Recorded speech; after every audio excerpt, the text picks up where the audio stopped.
A Revolução Industrial foi a causa mais frequente, deixando a alienação cada vez mais crescente, superfluos multiplicando e o mundo se agonizando com a perda do meio ambiente.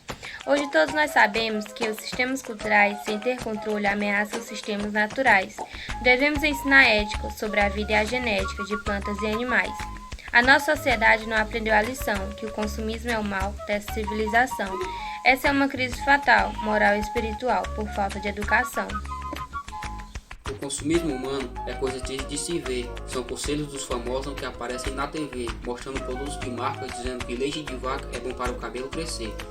O consumismo causa morte, que não tem explicação, pode se tornar uma doença ou um ato de compulsão. Não pegue isso como postura para ajudar um irmão. O ser humano consome às vezes por exibição, não se atenta aos malefícios de uma tamanha destruição. Nós sabemos que o mundo desperdiça sempre mais e o futuro como fica sem recursos naturais. Se o planeta não for vivo, como a gente vive em paz?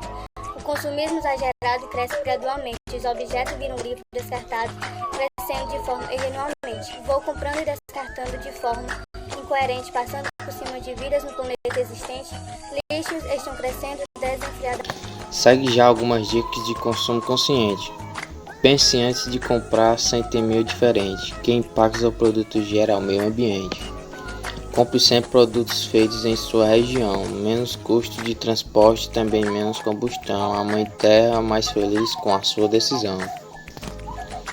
Para que comprar a dúzia se só usa meia?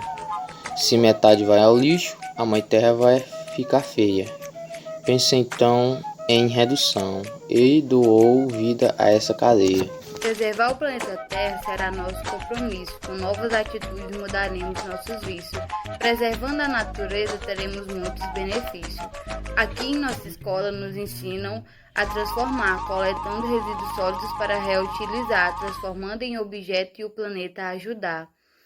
A escola deve ensinar a toda e qualquer criança amar muito a natureza por ser fonte de bonância, pois as suas impressões e as primeiras sensações deverão ser de esperança. Consuma consciente, o planeta agradece.